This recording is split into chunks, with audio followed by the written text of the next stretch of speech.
네, 시장의 스포트라이트를 받기 전에 종목을 잡아보는 시간, 잠금 해제로 이어가 보도록 하겠습니다. 오늘 시장 분위기가 다소 아쉽긴 한데요. 그래도 그 안에서 기회를 빠르게 찾아봐야겠죠? 이분과 함께 해보도록 하겠습니다. 오늘은 박철순 파이낸셜 리서치 대표와 함께 해봅니다. 대표님 안녕하세요. 네, 안녕하세요. 네, 반갑습니다. 시장이 이렇든 저렇든 항상 골라주시는 종목은 그래도 시장의 주목을 받고는 하는데 오늘 점검하는 차원에서 한 가지 종목 AS 전략 세워보도록 하겠습니다.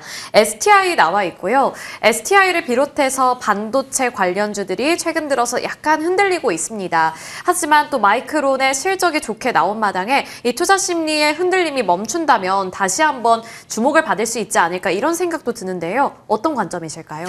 네, STI는 최근까지도 고점을 계속 돌파하면서 좋은 흐름들 이어지고 있는데요.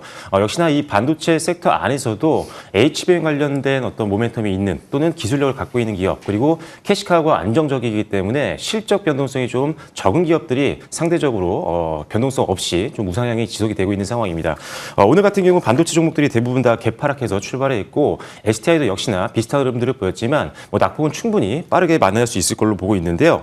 일단 이 회사 같은 경우는 이 CCSS라고 해서 고순도 약물을 주입하는 기계 자체가 반도체 섹터 그리고 디스플레이 섹터 쪽에 범용으로 들어가는 상황이기 때문에 이 두 섹터가 공격적으로 투자를 한다고 한다면 직접적인 수혜를 통해서 실적이 급성장하는 그런 종목이라고 보시면 될 것 같습니다. 일단 CCSS를 통해서 실적이 잘 나오고 있고요. 거기에 이제 HBM에 들어가고 있는 리플로우 장비죠. 기판과 칩을 접합하는 장비인데 요 장비 같은 경우도 계속적으로 수주가 늘어나고 있는 상황이기 때문에 성장 동력도 가지고 있다라고 보시면 될 것 같습니다. 오늘 2%대 빠지고 있는데 평균적인 소부장 기업들을 대비했을 때는 낙폭이 상당히 제한적인 모습들을 보이고 있어서 상당히 변동성에는 좀 강한 모습들을 역시나 보여주고 있는 상황이고요. 올해 역시나 최대 역대 실적까지도 바라보고 있는 종목이기 때문에 역시나 기존에 여러분들께 말씀드렸던 목표가였죠. 33,000원까지 계속 홀딩하시면서 수익률을 조금 더 극대화시켜 보시면 좋을 것 같습니다. 네, 알겠습니다. STI 목표 주가는 33,000원으로 상향해 주셨습니다. 앞으로도 꾸준히 지켜보도록 하겠고요. 그리고 신규 장비 수주 공시 이슈까지 다시 한번 짚어드리도록 하겠습니다. 자, 이어서 헤드라인 통해서 새로운 기회도 찾아보도록 할 텐데요. 최근에 이제 대표님께서 강조해주고 계신 섹터가 두 가지 정도 있는데 그 중에 하나가 바로 바이오입니다.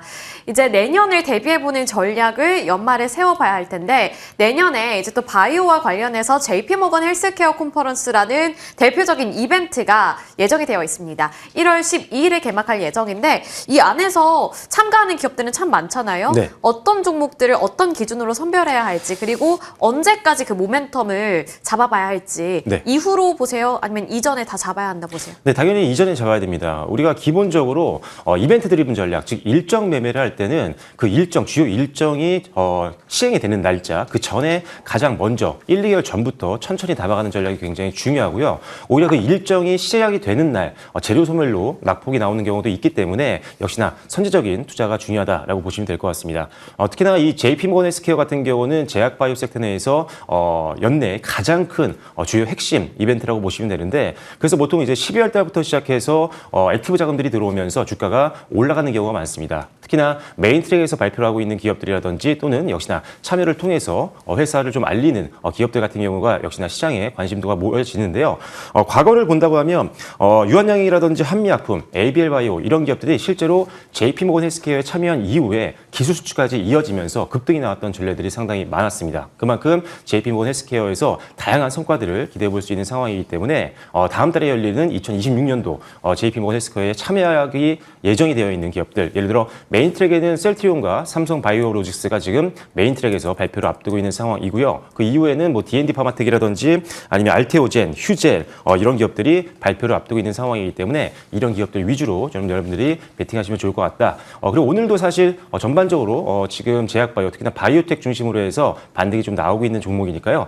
천천히 분할 매수 관점에서 접근하시면 좋겠다라고 말씀을 드리겠고 그리고 이제 연말이 얼마 안 남았습니다. 이제 생물보안법에 대한 기대감이 다시 한번 올라가고 있는 상황인데 국방수권법에 포함이 돼서 하원은 이미 통과가 됐고요. 상원과 그다음에 기본적으로 대통령의 서명만 남아있는 상황이기 때문에 일단 국방수권법이 예상대로 통과가 된다라고 한다면 중국 외국 바이오 기업들, 우려 기업들 같은 경우는 거래가 제한될 수밖에 없기 때문에 우리나라 쪽 위탁 기업들 쪽으로 또 수급이 몰릴 수가 있습니다. 주문도 몰리겠고요. 그래서 ST팜이라든지 삼성 바이오로직스와 같은 CDMO 기업들도 계속적으로 주목해 보시면 좋겠다라고 말씀드리겠습니다.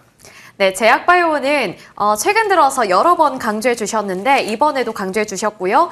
이제 생물보안법에 대한 기대감 그리고 JP모건 헬스케어에 대한 기대감 두 가지 이슈는 꼭 챙겨봐야겠습니다. 이어서 이 상황 속에서 우리가 어떤 종목을 잡아볼 수 있을지 종목명도 공개해 볼 텐데요. 오늘 가져와 주신 종목 에이벨 바이오입니다. 대표님께서 늘 이렇게 바이오 쪽 볼 때는 기술 이전이라든지 수출에 대한 모멘텀 갖고 있는 쪽을 보라고 하셨는데 에이벨 바이오도 그런 대표적인 종목이잖아요. 네, ABL 바이오는 이미 여러분들께 급등 나오기 전에 한번 추천을 드렸었고 오늘 또 재추천을 드리는 날입니다. 일단 고점 대비 어느 정도 조정을 받았기 때문에 가격 부담도 상당히 많이 내려왔다라고 보여지고요. 첫 번째는 역시나 그랩바디 B에 대한 플랫폼 성장 기대감인데 이 회사가 이제 뇌혈관 장벽을 뚫고 약물을 뇌 조직으로 주입을 시키는 그런 플랫폼 기술을 가지고 있습니다. 어떻게 보면 전달 플랫폼인데 사실 이 뇌혈관 장벽을 뚫는 게 상당히 어렵습니다. 그래서 전 세계의 많은 빅파마들이 이 뇌혈관 장벽을 뚫는 기술에 대해서 관심도가 굉장히 높고요.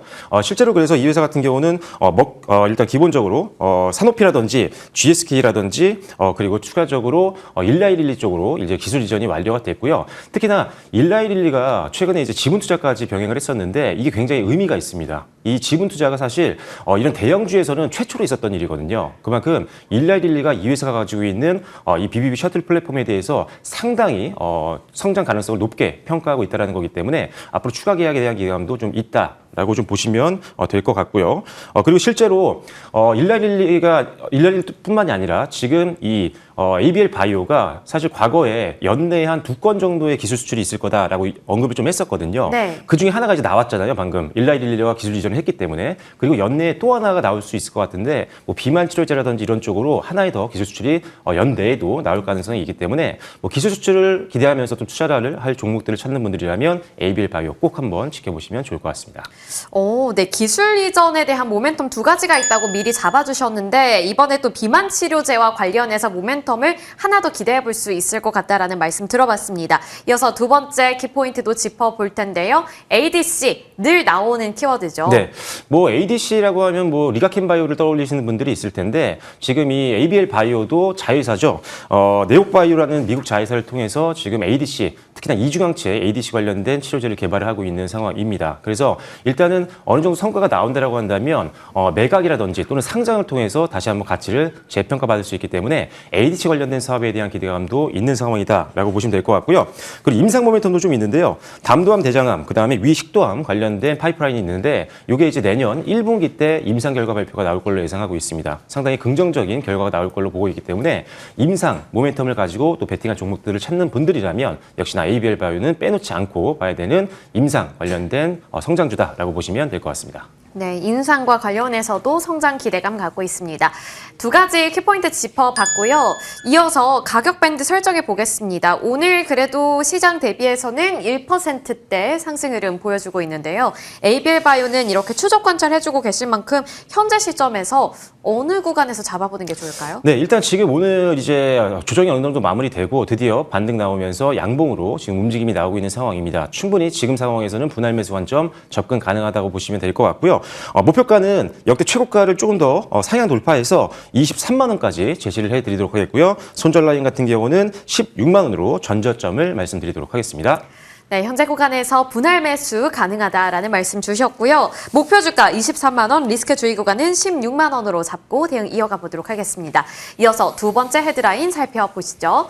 바이오에 이어서 반도체도 강조해주고 계십니다. 그리고 오늘도 이렇게 헤드라인 가져와 주셨는데 마이크론의 실적이 굉장히 좋았고요. 앞으로 이 전망치에 대한 컨센서스도 시장의 예상보다 훨씬 더 높게 발표를 하면서 사실은 굉장히 좋은 소식이거든요. 네. 이게 이제 반영이 될 날이 좀 미뤄진 것 같기는 한데 반도체 업황 어떻게 보세요?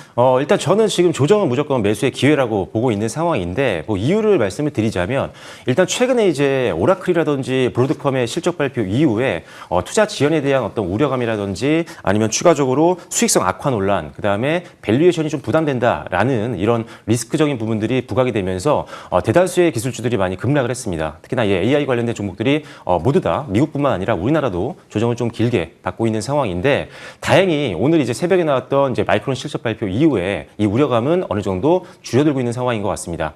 마이크론 같은 경우는 일단은 지난 2026년도 회계 기준으로 1분기 실적 발표를 한 건데 실적이 상당히 기대치를 상회를 하면서 어닝 서프라이즈를 기록을 했고요.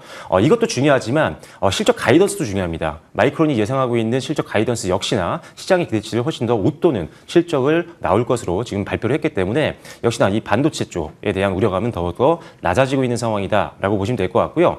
뭐 AI 관련된 사업을 하고 있는 기업들 같은 경우는 흔들림이 나올 수는 있어요. 왜냐하면 경쟁이 워낙 심하다 보니까. 하지만 AI 사업에 들어가는 가장 핵심 장비, 핵심 부품은 역시나 메모리 반도체입니다. 어느 회사에서나 무조건적으로 메모리 반도체는 필요한 상황이고 실제로 공급 쇼티지가 계속적으로 진행이 되면서 메모리 가격은 급등을 하고 있는 상황이죠. 지금 이미 내년에 지금 만들 예정인 반도체 같은 경우도 대부분 다 매도가 됐을 정도로 판매가 다 완료가 됐을 정도로 지금 엄청나게 호황을 누리고 있기 때문에 뭐 삼성전자라든지 SK하이닉스를 필두로 해서 소부장 기업들, 관련 밸류체인 기업들은 당연히 실적이 늘어날 수 있는 가능성이 높다라고 보시면 될 것 같습니다. 그래서 HBM뿐만 아니라 이제는 범용 메모리 반도체 관련된 기업들까지도 주목을 해보셔야 된다라고 보시면 될 것 같습니다. 네, 그러면 오히려 이렇게 흔들릴 때 기회로 삼아볼 수도 있겠네요. 어떤 종목에서 우리가 기회를 찾아봐야 할지 종목명도 열어보겠습니다. 원익 IPS 장비단에서 가져와 주셨고 두 가지 투자 포인트는 슈퍼사이클과 삼성전자 증설입니다. 두 가지 한꺼번에 들어볼게요. 네, 일단은 원익 IPS는 전공정에서 이제 증착 장비를 만들고 있는 회사다라고 보시면 될 것 같은데요. 반도체 슈퍼사이클에서는 수요가 급증하는 특징들이 있기 때문에 지금과 같이 반도체 업황이 좋을 때는 역시나 원익 IPS도 함께 실적이 급등하는 경우가 상당히 많다라고 보시면 될 것 같습니다. 특히나 이제 삼성전자라든지 SK하이닉스와 같은 기업들이 공격적으로 투자를 본격화 시작하면서부터 낙수 효과를 제대로 볼 수 있는 기업이라고 보시면 될 것 같은데요.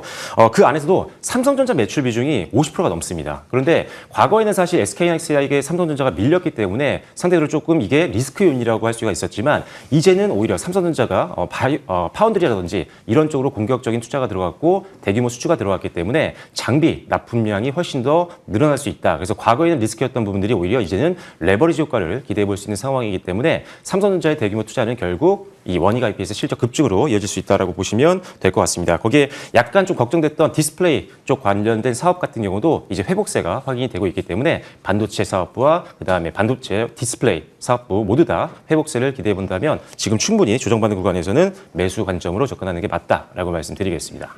네, 두 가지 키포인트 묶어서 설명 들어봤고요. 가격을 설정해 보겠습니다.